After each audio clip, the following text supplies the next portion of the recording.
We've saved around 3,000 dogs so far since September 2020. That's how you cope, is with just get another dog. one. Yeah, another foster.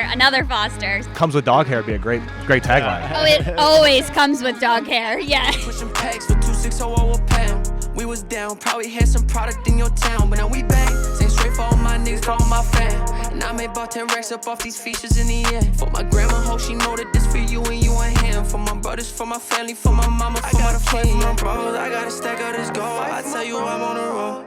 About to get all this dough. Me and no fuck niggas know. I swear to God we the ghosts. This ain't the story they told. Man, if you know, then you know. I never had to tell my dogs that we on rough for breaks. They paper getters, they want money more than they want. Wow, this is a real New York podcast, everybody. On This the is street, wild. At a restaurant that we're not really supposed to be at, but that's okay. And I'm fresh off the subway, so Yeah, we're this, fresh is probably off our, work. this is probably our quickest podcast setup. Okay, I love Ever. it.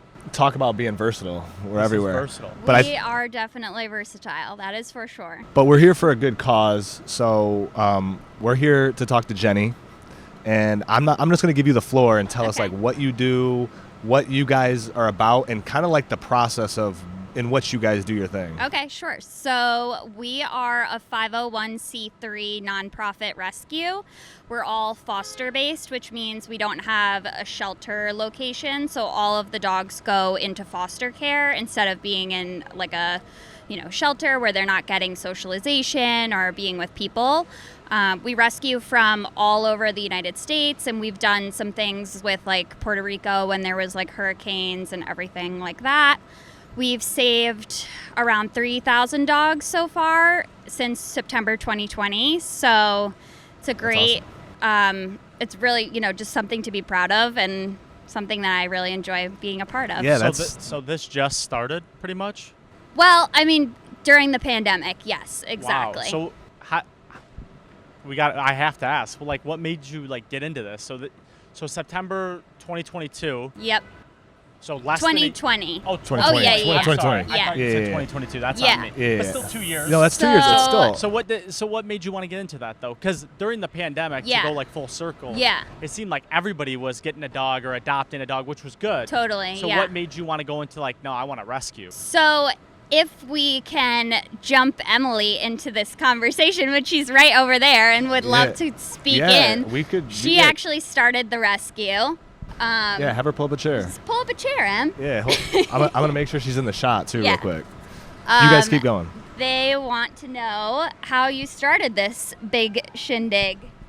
Oh, honestly, we started during the pandemic when I was a volunteer at dog rescues prior. So I kind of was like, oh, I think there were a lot of dogs that needed homes still. All the shelters were closing, especially down in Georgia where we pull dogs from. So I kind of just gave it a shot, and it honestly worked out. I mean, it was a ton of work, and it still is, but it's all volunteer based. So Yeah, that it's was amazing. That was very interesting to me because we're from Michigan. So originally, like the fact that you said everyone fosters a dog is crazy to me. Yeah. Because like where we're from, you go to the shelter and it's like they're just all in cages and you like walk up to them.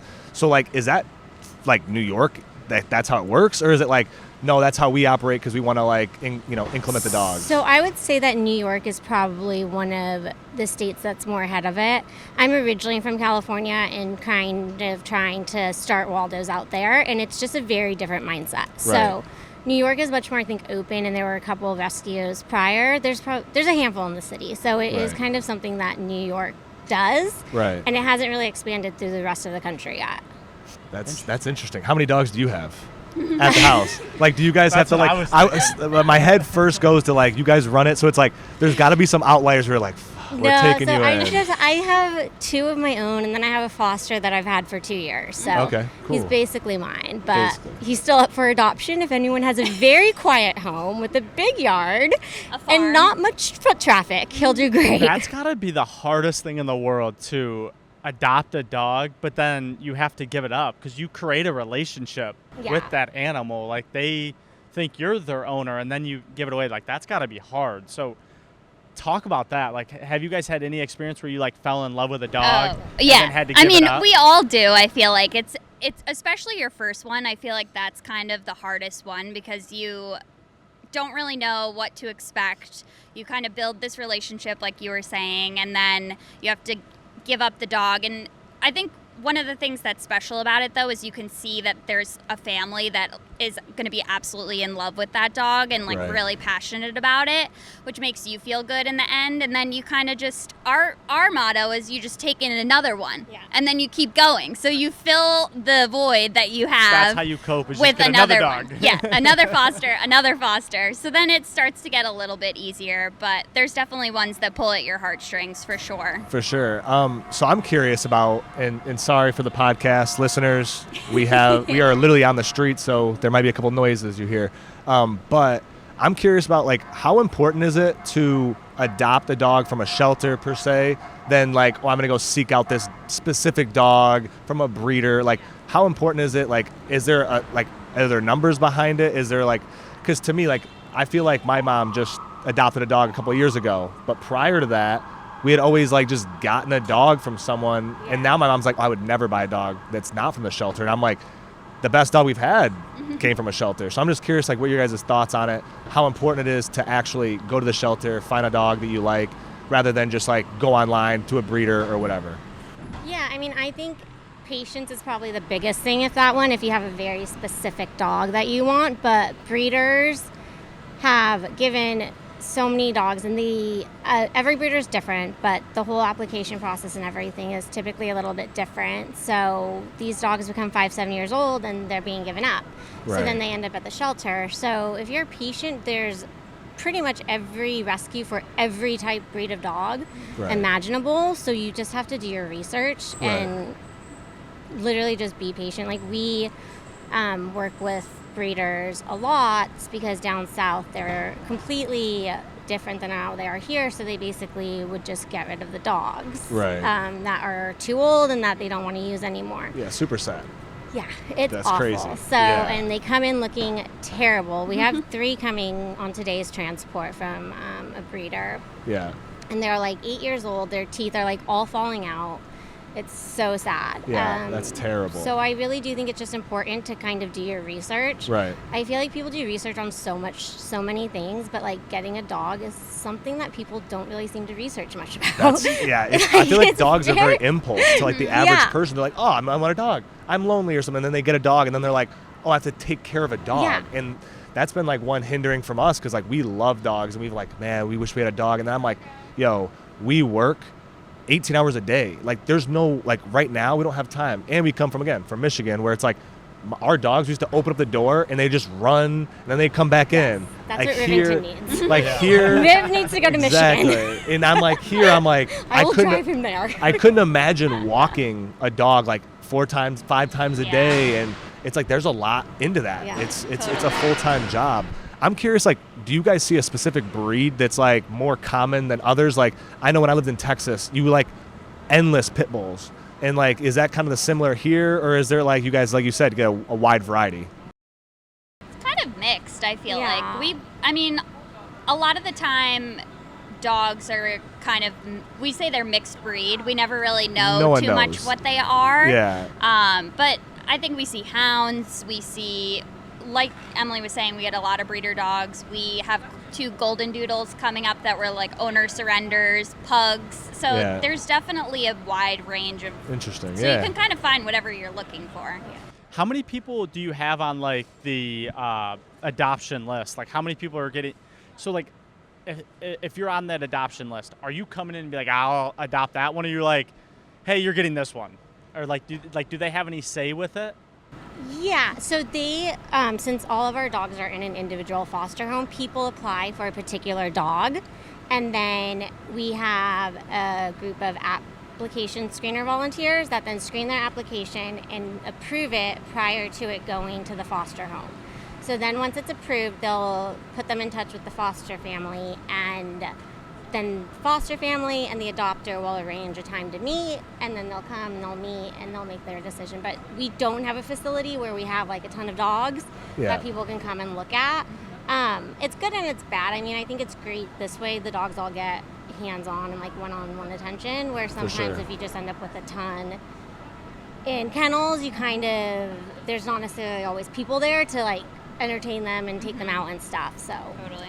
So are there like, do you guys do like events? I'm assuming you guys have to do events because again, you can't just like walk up, and Yeah. online is so hit or miss, I'm assuming. So do you guys do like these big events or anything like that where you guys can? Yeah, we have, again, a great team of volunteers who help out with events and plan events. We have gotten a good amount of traction now where like restaurants and companies will reach out to us and say that, hey, we want to do an event with you guys, and Right. you know, we'll take anything we can get to get exposure for these dogs. So for example, tomorrow we have an event at Talia Beer Company. It's in Williamsburg, and we're doing an adoption event there. Cool. So we'll have whoever can come of our fosters bring their dogs. We'll have pre-approved applicants coming to that to That's meet really cool. a bunch of dogs and hopefully find a dog that they're happy with. Yeah. awesome. And we do a ton of events. It's really, really fun. Do you guys do them like specific times of the year, specific times? And sorry for the podcast, guys. Got a little ambulance going by. all year round, as Year round. much as we can do. It's like, I think we've gotten now to a rhythm where it's almost one event per week, which Oh. is a ton. Well, That's a lot. That's a lot. Yeah, it's a lot. That's a lot. It's definitely time consuming, but also amazing exposure for the dogs. And we have sure. been seeing a pickup in our adoptions because of events and, you know, the exposure that it brings to them. So No, that makes a lot of sense. But as we kind of wrap up, because I really time constraint here, I want to know, like, what is your guys' background? Because obviously you got into this, you love dogs, you wanted to save dogs during the COVID pandemic, but like, what is your background? Like, is this your full-time job, or do you guys have other stuff that you're doing full-time, and then this is kind of like the rest of your life? yeah, you want to start? The leader. So this now is my full-time job for the last 2 years. My background. Congratulations. Thank you. Not a bad full-time job. Huh? My background, I actually worked at fashion companies on like the finance side. So I kind of came from like the business background in a sense, which assisted me in setting up Waldos and the organization. But going back to like the events and everything, also along with like adopting dogs, it's a really great group of volunteers. So it's like a huge community that you're also building in terms of like people that have the same passions that you have. So it's also a very fun way to like get involved and like feel like you're doing something while you're hanging out with people that you enjoy. So Absolutely. that's a great plus. I will say, I'm sorry to interrupt because I had this great idea that just popped in my head. Tell me. And I think that we're always about ideas. Love but ideas. I've been just noticing, and you have a fashion background, so I'm just curious. I think that, and again, just throwing something against the wall for you guys here. What if you guys came out with some like clothing with the mission of like, hey, blank and blank percentage goes only towards rescuing dogs? Because I've just noticed that a lot of these companies now that are like backing, like they're like, hey, we have this. Everyone has a T-shirt. Everyone, and maybe already have this going on. Yeah. I'm just saying, like, they might have it, like, whoa. No, but ironically, this is totally her background. So cool. But I'm just like, in my head, I'm like, I would buy a T-shirt, knowing that, like, hey, those proceeds are going to help a dog. Totally. Because there's a million T-shirts. There's a million brands. Yeah. Why would I pick that one? Oh, it has something that I believe in. Yeah. But like for someone like me, I can't Right. buy a dog right now. So it's like, it's a win-win. Totally. I mean, at our events, we do sell our own merch, which, for example, we're repping right now. Yeah, and, gotta rep the brand. We can't say that we make a Full of profit dog off of hair it as for well, so ourselves. it's represented well. Yeah, exactly. It's like all over us. I have an entire drawer in my dresser dedicated to Waldo's gear. Yeah. I actually just thought about that today. I was like, I think I need to do some organizing, but yeah, I mean, we can't say that we like make a profit off of that. So it's that goes to the dogs. No, and so that's like when you come to an event, if you can't adopt a dog, we always say like, hey, buy some merch. Like you're supporting the dogs and our mission to continue. So For sure. No, I just think to myself, I'm like, shit, like people that just have like clothing brands, they're like, oh, I'm just cool. It's like, no, like have something behind it. Yeah. Hey, and Totally. comes with dog hair would be a great tagline. Oh, it always comes with dog hair. Yeah. That's a great tagline. It just comes with dog hair. That's funny. But Jenny, what's your background? So I similarly work in fashion, and that is my full-time job right now. And then this is just a little side volunteering thing. But I started by fostering in 2021 and just honestly loved the sense of community, like Emily was saying. And I think in the city, sometimes it's hard to make friends and Yeah. feel like you have like friends other than like college and high school friends. So it was really nice to feel this instant community and people that I, could get along with Right. a common interest. So when Emily asked if someone could help with TikTok, even though I really didn't know how to do it, I was like, oh, I'll help. Yeah. And then I got way too involved, and now we basically talk every single second and do everything Yeah. together.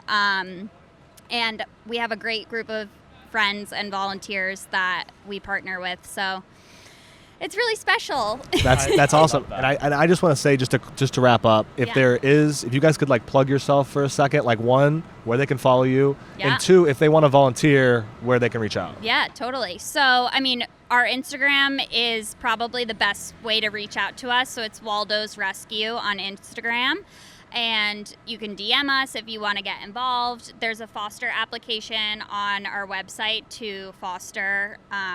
We usually do it for like 3 weeks, and you get to be a part of all of this fun that you're going to see. But yeah, and then if you want to adopt, obviously all of our adoptable dogs are on our website as well. And we're on TikTok too. Awesome. So- Awesome. The important platforms. Awesome. Yeah, exactly. Awesome. So- Well, we really appreciate you guys taking We your time appreciate it. out. Thank you. Thank And you thank so you. much. Thank you. Awesome.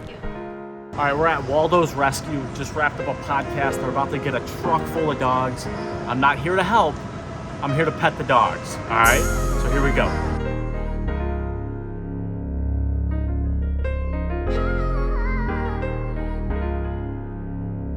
I never had to tell my dogs that we on route for greatness. They paper getters, they want money more than they want fame shit. Good thing our apartment doesn't allow dogs. This dog would be coming home. Man, we gonna stack till we jaded. I just told my niggas that we on a mission. Yeah. It's gonna be hard to get it. We too on par for the misses. I put my heart and my feelings on tracks I don't even feel. We bout to butts, we drip. They all need a bath. But after the bath, they're good. That was so close. Yo. Trying to get up, I told them niggas what's up, and now I'm singing, yeah. If you gon' go, then go, don't tell me you won't. I want them diamonds on my neck to make me look like I'm cold. That ain't for you and none of these hoes, that's just for me and my bros. I gotta fight for my bros, I gotta stack out this gold. I tell you I'm on the road, we bout to get all this dough. We ain't no fuck niggas, no. I swear to God we the ghosts, this ain't the story they told.